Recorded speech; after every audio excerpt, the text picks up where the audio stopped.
All right, in this episode, we talk about the Masonator 17 and how he's gonna throw some serious cheddar.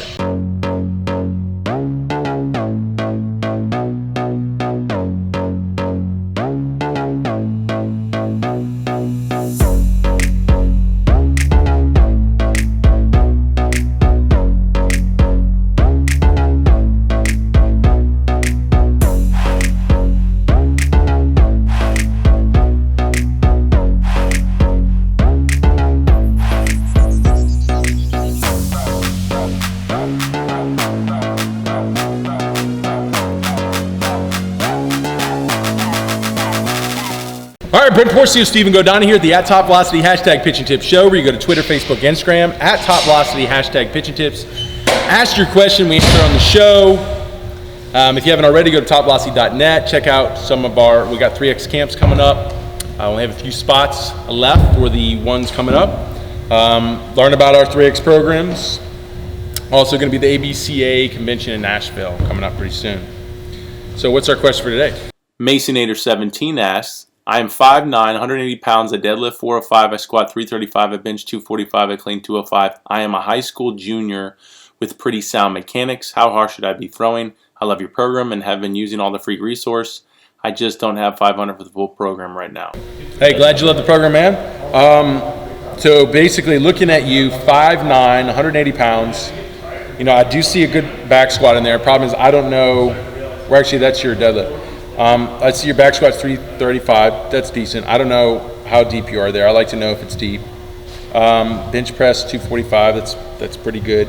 The only thing I was concerned with is your clean 205. It's only 25 pounds of your body weight, and you're 5'9". So what you're dealing with is you're going to be shorter than the averages at the high levels of baseball. So your leverage, your ability to compete with them, you don't have the leverage they have, so you're going to have to overcome that with size, strength, speed, all the other athletic features. I see you have some good upper body strength, it looks like. I'd like to see your lat strength, even though it's hard to measure that. But your 205 clean is, I think for it looks decent, but actually for your size, it would be average. Because you need so much more power and speed to overcome be able to compete with these taller guys. So I want to see, when I tell guys I want a 1.3 power to weight ratio on your power clean to body weight, I want you basically doing 130% of your body weight. That would be for a guy at the average or a little bit above average of height, maybe 6'2", 6'3". Someone your size, you need to be over 1.5. So it's like, I'd probably want to see 160%, 170% of your body weight. It's your size. So you're way far away from that with your clean.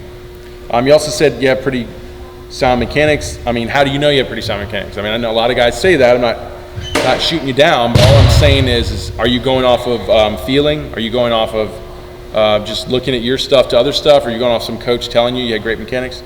Have you actually measured those mechanics? Have you done like our biometric analysis where we actually measure your mechanics, we compare your speeds, your movements, your angles to pro guys? How do they match up? I think if we did that, you'd probably be like, okay, yeah, I've got average mechanics. It wouldn't say they're not sound, it would say they're not elite, obviously. So how hard should I be throwing? Now, if I'm looking at this, I'm going, maybe if you're lucky, you're in the 80s, I would say, if you're lucky, okay? If your mechanics are decent, and with those numbers and your height, maybe you're in the low 80s. What do you need to, what was the other question? I don't know. So you really asked her how hard should you be throwing. So that's what I'm saying, you're probably in the low 80s. If you want to get into the upper 80s, maybe even the 90s, you definitely have to have that 150, 160% power to weight ratio or better. And I need to get your mechanics maxed out. So you should follow a guy at your size, and not many guys at your size, Major League Baseball, even around like what Billy Wagner was. He's like 5'9", 185. Okay, Billy Wagner, Tim Collins, even Sonny Gray's a little bit. Sonny Gray's closer to 6 feet. I think he's 5'11", 6 feet. I think Sonny Gray's a great specimen. Tim Follow them. 5'10". Yeah, Tim Lincecum and Stroman. Yes. Yeah, try to put yourself with those guys and actually measure it out. you want to get as many measurements like we do with our biometric analysis. Go to my YouTube channel, check out our biometric analysis, get as many measures as you can and see how you're matching up, and just try to completely replicate their movements as best you can. And you did that with your athleticism going up, your vertical jumps going well over, up to 35 inches for you, maybe more, 40 inches, which is crazy, but you're a little guy, you got to do stuff like that. You get high 80s, you get into the 90s. This is what you're going to have to do to break through. Anything else you want to tell them? Yeah, another part of that would go into it too that we'd like to know is just your mobility, your anthropometrics. That's what it's called. Yeah. So we want to see, can your body get in. So if we look at your mechanics and we're like, okay, you don't have good hip shoulder separation. Well, is that because you don't? It could be many things. It could be you don't have the speed and power to do it.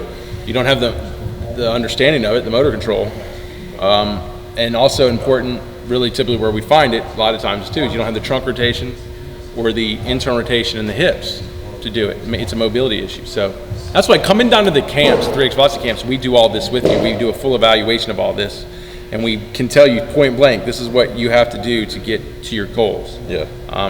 So Steven's just bringing that up. There's a lot of things we need to know about you to really kind of not only tell you where you are, if you're just trying to get us to guess. I mean, you obviously know where you are, but for us to really tell you where you could go, your true potential, how to optimize you, and that's what we want to do. Yeah. So at Masonator, if you had a clean that's like 270 plus, somewhere around there at your size, that would be. And it's obviously if it's making your vertical jump go up, so you're using good form with it, that would start getting pretty impressive for you. I think you would be throwing pretty decently hard at your height. Yeah, I mean, when I look at, we like to, deadlift isn't a big part of this approach, but we do like deadlift. But deadlift really is posterior chain. It's really going to support stabilizing your front leg, which is big. But problem is if you can't get speed and power into your front leg, it doesn't matter. So the point is you got obviously got a good deadlift, but your power clean is so poor. It's like, compared to your deadlift, it's not poor compared to everybody else. I'm just saying, if you look at your deadlift, it's like your power clean's not even close. It shouldn't be, the same, but it's almost 200. It's 200 pounds less. It should be maybe only ideally, like you said, 125 pounds less, or somewhere around 100 pounds less. Mm-hmm. That would be ideal, man, because then you have the power to get down the mountain, and then you got the strength, and also the power. They actually go hand in hand to stabilize front leg. So the deadlift really kind of complements the clean. It should not be trying to overpower the clean. The clean is really the power aspect of what we're trying to do as pitchers. All right, so that's a good question. If you have a question, go to Twitter, Facebook, Instagram, @TopVelocity, #PitcherTips, ask your question. We answer on the show. If you haven't already, check out topvelocity.net, check out all our programs, read our articles, subscribe to our YouTube channel. Yeah, subscribe to this, share this, like this, follow, help us out. And we'll keep answering these questions, keep doing these shows. See you next time.